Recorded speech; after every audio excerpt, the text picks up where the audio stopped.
Oi, gente! Hoje eu vou apresentar para vocês uma família de plantas chamadas Malpighiaceae. Mas eu fiquei pensando como fazer essa apresentação simples e de fácil compreensão para todos. Então, eu tive uma ideia. Eu comecei pela pesquisa, busquei referências, pedi ajuda aos universitários e, enfim, eu consegui! A partir de agora, vocês vão conhecer de forma simplificada quem são as Malpighiaceae. Vamos começar contextualizando essa família. As Malpighiaceae fazem parte das plantas conhecidas como angiospermas. Vamos relembrar quem são as angiospermas? Esse grupo inclui de 250.000 a 300.000 espécies. Suas plantas possuem raiz, caule e folha. E não apenas isso, nesse grupo surgem duas novidades evolutivas, são elas as flores e os frutos. Eu sei que se eu perguntar para você um exemplo de flor, vão vir logo vários na sua cabeça, como as orquídeas, os lírios, as tulipas, as violetas, as rosas, enfim, a variedade é gigantesca. Mas você saberia me descrever as partes de uma flor? Primeiro, é importante saber que as flores representam a unidade reprodutiva das angiospermas. No geral, uma flor apresenta 4 verticilos florais: cálice, corola, androceu e gineceu. Eu sei, falando assim parece tudo muito complicado, mas vamos chegar lá. O cálice ele é formado pelo conjunto de sépalas e é a parte mais externa da flor. Logo após o cálice vem a corola, que é formado pelo conjunto de pétalas. Agora é necessário um pouco mais de atenção. O androceu ele corresponde à parte masculina da flor. Ele é formado pelos estames, que por sua vez são formados pelos filetes e pelas anteras, e é onde são produzidos os grãos de pólen. Por fim, na parte mais interna da flor, temos o gineceu.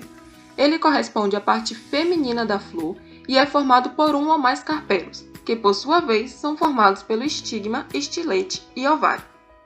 Viu? No fim não foi tão complicado assim, né?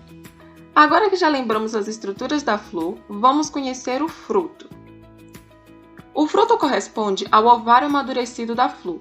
Ele contém e protege as sementes e ainda ajuda na sua dispersão. Que tal agora a gente conhecer a classificação das angiospermas? Os dois maiores grupos dentro das angiospermas correspondem às monocotiledôneas e às eudicotiledôneas. A gente pode diferenciar esses dois grupos por uma série de características. As monocotiledôneas, como o próprio nome sugere, possuem um embrião com apenas um cotilédon. Além disso, a nervação de suas folhas é paralelinerve, o que é um nome difícil para dizer que elas correm todas paralelas umas às outras. O seu sistema radicular é do tipo fasciculado, ou seja, não apresenta uma raiz principal. E as suas flores são trímeras. Isso significa que os seus 4 verticilos, e a gente já viu quais são, estão sempre em número de 3 aos seus múltiplos.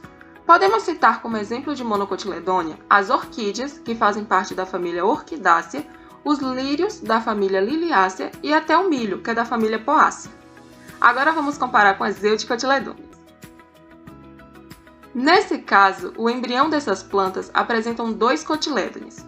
A nervação de suas folhas é reticulada, ou seja, tem uma nervura principal, da qual partem nervuras secundárias. E o seu sistema radicular é do tipo axial. Agora sim, essas plantas possuem uma raiz principal. As suas flores são tetrâmeras ou pentâmeras. Isso significa que seus 4 verticilos florais são em número de 4 ou 5, ou seus respectivos múltiplos. Como exemplo de eudicotiledônea, temos a lavanda, da família Lamiácea, o girassol, da família Asterácea e, finalmente, a acerola, da família Malpighiaceae. Eu sei que nesse ponto já estamos todos ansiosos para chegar nas Malpighiaceae, mas essa pequena revisão foi necessária para nos ajudar a identificar de forma correta as características dessa família. Além disso, já podemos dizer que elas são angiospermas do grupo das eudicotiledôneas. Agora sim estamos prontos! Podemos, enfim, conhecer quem são as Malpighiaceae. Vamos começar classificando-as. Elas fazem parte do reino Plantae, do filo Tracheophyta, da classe Magnoliopsida, da ordem Malpighiales e da família Malpighiaceae. Sua distribuição é tropical e subtropical. Agora devemos fazer uma descrição botânica dessa família. Vamos começar pelas folhas. As Malpighiaceae possuem folhas simples, com margem inteira. Nos ramos, elas se encontram de forma oposta, ou seja, do mesmo nó parte uma folha para um lado e outra para o outro. e elas ainda podem apresentar estípulas. Suas flores são vistosas, bissexuadas, possuem androceu e gineceu, são actinomorfas ou zigomorfas. O que isso significa? Que ela pode possuir uma simetria radial, ou seja, pode ser dividida em várias partes iguais, ou uma simetria bilateral, e aí ela só poderá ser dividida unicamente em duas partes iguais. O cálice dessas plantas é pentâmero. As sépalas são livres entre si, com elaióforos na base de cada sépala. Esses elaióforos são uma das principais características do grupo. Mas afinal, o que são elaióforos? Essas são glândulas que produzem óleos florais destinados a atrair os insetos polinizadores. A corola dessas plantas também é pentâmera, e as pétalas são livres entre si, e possuem um formato unguiculado, que é esse formato mais estreito na base e mais largo no ápice, semelhante ao formato de uma unha, daí o nome. O androceu geralmente possui 10 estames, que podem ser livres entre si ou unidos na base. O ovário é súpero. Isso quer dizer que ele se encontra acima da inserção de todas as outras peças florais. Possui 3 carpelos, os estiletes são distintos e cada lóculo do carpelo possui apenas um óvulo. Além disso, a placentação dos óvulos é axial, o que quer dizer que eles estão presos na parte central do ovário que é composto. Seus frutos podem ser deiscentes, que são aqueles que, quando maduros, se abrem naturalmente para liberar as sementes, ou indeiscentes, que é aquele que, mesmo maduro, não se abre de forma espontânea. O fruto das malpighiáceas pode ser do tipo noz, drupa ou baga, e pode ser alado ou não. Quando se fala em malpighiácea, o fruto que primeiro vem à mente, sem dúvida, é a acerola. Esse é um exemplo de um fruto indeiscente do tipo drupa e não alado. Mas antes de chegar nos frutos, é preciso que ocorra um processo muito importante que é a polinização. Então, que tal a gente aprender com um pouco mais de detalhes como funciona a polinização das malpighiáceas?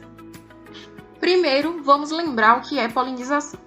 A polinização corresponde à transferência de grãos de pólen das anteras para o estigma, seja da mesma flor ou de uma flor diferente, porém da mesma espécie. Nas malpighiáceas, algumas características contribuem para a visita dos polinizadores, como o formato das flores, mais precisamente as pétalas unguiculadas, e a presença dos elaióforos no cálice.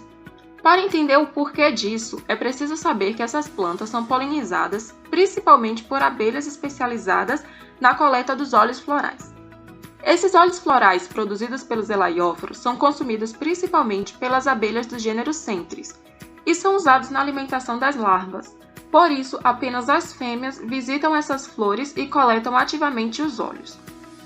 Tá, mas como o formato das pétalas contribui para isso? Quando essas abelhas pousam na flor, o formato das pétalas, com a base mais estreita, auxilia na fixação dessas abelhas e permite que suas pernas alcancem os elaióforos e assim elas consigam manipulá-lo para a coleta dos óleos florais. Vamos resumir isso? Essa é uma flor típica de malpighiácea, com as 4 principais estruturas envolvidas na polinização: o estigma, as anteras, as pétalas e os elaióforos. Até esse ponto a gente já sabe qual o papel de cada um deles. Em geral, nas malpighiáceas, a autopolinização, ou seja, a transferência de pólen das anteras para os estigmas da mesma flor, não é eficiente. Nesse caso, as abelhas são os agentes polinizadores mais eficientes para realizar a transferência de pólen entre as diferentes plantas. Os óleos florais e o pólen são os recursos florais disponíveis para os visitantes e ou polinizadores das malpighiáceas. A essa altura, já conhecemos bem quem são as malpighiáceas. Então agora só falta um ponto para encerrar essa apresentação com chave de ouro. Pegou a dica? Vamos terminar falando da importância econômica dessas plantas. A malpighiácea de maior importância econômica é sem dúvida a acerola. Essa é uma espécie do gênero Malpighia e é muito consumida pelo seu fruto, que é rico em vitamina C. Ela pode ser consumida in natura como suco, sorvetes ou geleia. O Brasil é o maior produtor e exportador de acerola do mundo, e o Nordeste é a região que mais produz essa fruta, sendo responsável por 64% da produção nacional. Segundo o IBGE, em 2017, a produção de acerola gerou o valor de 91 milhões 642 mil reais. Mas nem só de acerolas são feitas malpighiáceas. Algumas espécies possuem uso ornamental. Como exemplo, temos a chuva de ouro da Amazônia, que pertence à espécie Lopharanthera lactensis. Essa é uma árvore endêmica da região amazônica e é muito utilizada para fins paisagísticos. A roseda amarelo, que é o nome popular da espécie Galpirnia brasiliensis, é um arbusto muito utilizado como ornamental, já que ele floresce o ano todo. E a cruz de Malta, que é a espécie Malpighi licifolia, que é muito utilizada em jardins. Temos ainda algumas espécies com uso biorregional, como é o caso do murici, nome popular da espécie Birsonima serica.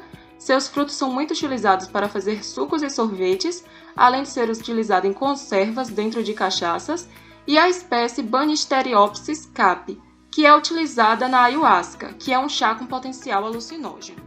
Essa foi a forma que eu encontrei para apresentar as malpighiáceas. É importante reforçar que foi uma apresentação simplificada. O link para baixar os mapas mentais e as referências utilizadas estão disponíveis na descrição do vídeo. Caso surjam dúvidas ou curiosidades, não deixem de consultá-los. É isso, gente. Espero que vocês tenham gostado.